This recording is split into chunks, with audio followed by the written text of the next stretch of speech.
हरे कृष्ण साधकों, साध्य और साधना पथ चैनल पर आप सभी का हार्दिक स्वागत है। साधकों, आज मैं एक कहानी सुनाने जा रही हूँ। बड़ी रोचक कहानी है और इस कहानी से हमें काफ़ी प्रेरणा मिलेगी। और ये कहानी एक ऋषि की कहानी है जिनका नाम था कंडू ऋषि। तो ऋषि कंडू, इनकी कहानी पुराणों में वह लिखी हुई है और ये गोमती नदी के तट पर रहा करते थे। पुराणों में वर्णित इस कथा में ऋषि कंडू और अप्सरा प्रलोमना का वर्णन आता है। प्रलोमचा जो है वो अत्यंत सुंदरी अप्सरा थी और वह स्वर्ग में रहती थी।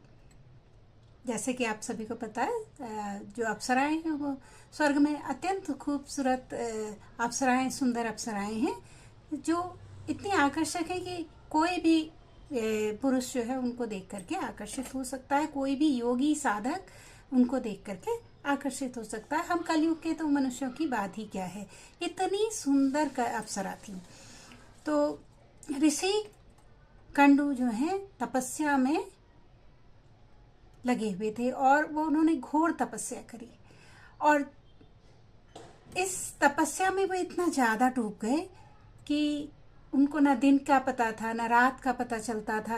वो हमेशा नियमित रूप से तप करते थे, जप करते थे और हवन आदि करते थे।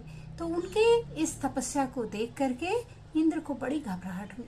और क्योंकि आपको पता है ना, जब 100 अश्वमेध यज्ञ हो जाते हैं तो वह व्यक्ति इंद्र के सिंहासन को लेने के योग्य हो जाता है। तो इसलिए और कोई घोर तपस्या वाला तपस्वी भी उस सिंहासन को ले सकता है। तो कंडू ऋषि की ऐसी घोर तपस्या को देख करके इंद्र को बड़ी घबराहट हुई और उसने सोचा कि शायद ये ऋषि मेरे सिंहासन को लेने के लिए कोशिश कर रहे हैं।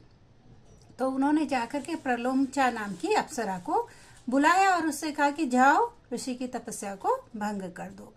तो इस तरह प्रलोमचा जो है धरती पर आ गई और धरती पर आकर के जैसे ही उसने, मतलब इतनी अधिक सुंदरी स्त्री थी, और जैसे ही वह धरती पर आई तो पूरा संसार बदल गया।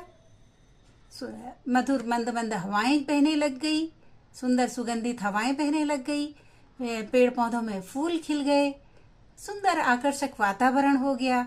और ये सब देख करके जंगल में तरह तरह के सुंदर फूल हो गए, कोयलें गाने लगी, मयूर नाचने लगा। पूरा जो है वातावरण ऐसा मदहोश कर देने वाला वातावरण हो गया। और इसमें जो है प्रेरणा देने के लिए, मतलब एक सुंदरी कन्या वहाँ पर प्रकट के रूप में प्रकट हो गई।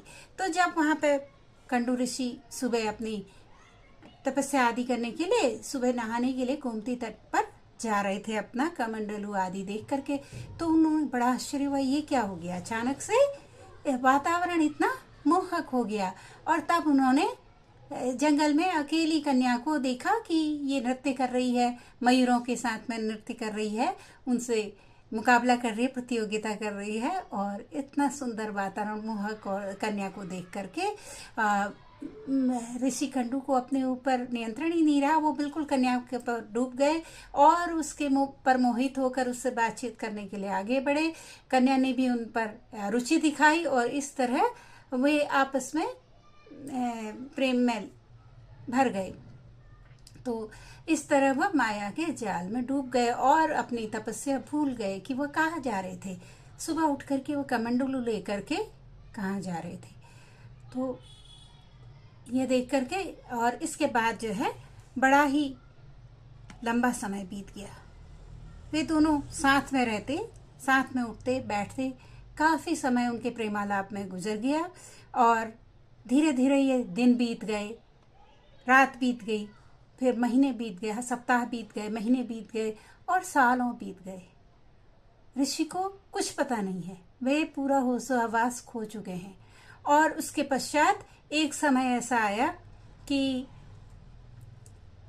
अप्सरा जो है, अब उसने ऋषि की तपस्या भंग कर दी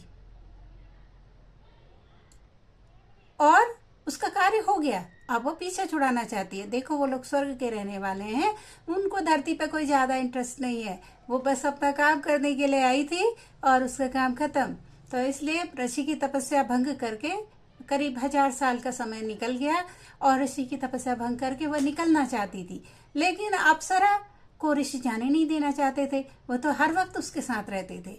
अब अप्सरा को पता था कि ऋषि को जो है कई सारी शक्तियां प्राप्त हैं, कई सारी उनकी सिद्धियां प्राप्त हैं, और हो सकता है कि संभव है कि अगर वो उनसे पीछा छुड़ाकर या उनको धोखा देकर ऐसे निकल जाती है तो उसको भी शाप मिल सकता है। तो पता चला कि कहीं मैडगी बनी बैठी हुई है या कुछ और कुरूप हुई बैठी हुई है। तो वे अप्सराएं भी उस समय की ऋषियों के तप जब से परिचित थी, तो वो ऐसे उसको धोखा दे करके तुरंत निकलना नहीं चाहती थी। वो चाहती थी कि चुपचाप उनको कष्ट दिए बिना ही वो वहां से निकल जाए, इसलिए वह ऋषि को एकदम से छोड़ करके नहीं गई।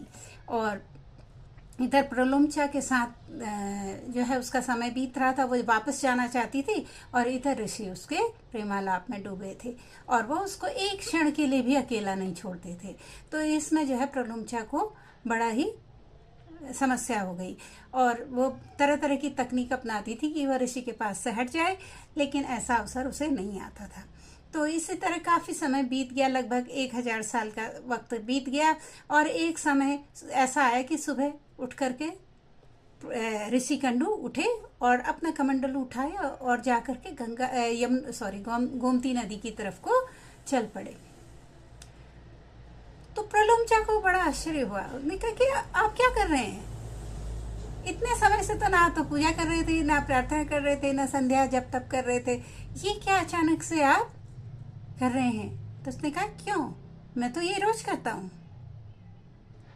तो उन्होंने प्रलुम्चा ने कहा कि नहीं, 1000 वर्ष गुजर चुके हैं, आप जो है ना तो कोई तपस्या कर रहे हैं, ना आप कोई जप तप कर रहे हैं। तो ऋषि को आश्चर्य हुआ। ऋषि ने कहा कि मैं तो तुमसे आज ही मिला हूं, आज सुबह ही मिला हूं, ये संभव नहीं है। तो ऋषि के लिए वह समय 1000 वर्ष का समय थम चुका था, जबकि सामान्य जनता के लिए, सामान्य लोगों के लिए वह समय 1000 वर्ष का समय पूरा हो चुका था। इस तरह समय भी वहां पर रुक चुका था। लेकिन जब ऋषि ने महसूस किया, अरे मैं क्या कर रहा था, मैं एक सुंदरी के चक्कर में पड़कर, एक सुंदरी के माया जाल में पड़कर मैं अपनी तपस्या, अपना मूल कर्तव्य ही भूल चुका था, और मेरा कर्तव्य था कि तपस्या करूं और भगवान को प्रसन्न करूं, लेकिन उस रास्ते से मैं हट गया। तो उनको बड़ा दुख हुआ, और उसके बाद जो प्रलुम्चा है वह भी स्वर्ग को चली गई। तो इस प्रकार हम देखते हैं इस कहानी को सुनाने का आशय ये है कि जब हम ज्यादा माया मोह में डूब जाते हैं, हम अपने लक्ष्य से हट जाते हैं। हमारा लक्ष्य ईश्वर की प्राप्ति है, लेकिन अधिक मोह में डूबकर हम अपने लक्ष्य से हट जाते हैं। और दूसरा है, जो बीता हुआ समय है वह कभी वापस नहीं आता। तो इस तरह सबसे बड़ा जो धन है वो समय है, और साथ में हमें अपने लक्ष्य पर हमेशा ध्यान केंद्रित करे रखना चाहिए, और अपने कोई भी ऐसा कारण नहीं आने देना चाहिए जिससे हम अपने मूल लक्ष्य से दूर हट जाएं। और हमारा मन ही इसमें हमें सहायता कर सकता है। मन के द्वारा, मन को नियंत्रित करके ही हम अपने लक्ष्य पर केंद्रित हो सकते हैं। तो आशा है आप सबको ये कहानी अच्छी लगी होगी, और अगर आपको ये कहानी अच्छी लगी, ऐसी ही और कहानियों के लिए आप हमारे चैनल साध्य और साधना पथ को लाइक, सब्सक्राइब और शेयर करें। धन्यवाद।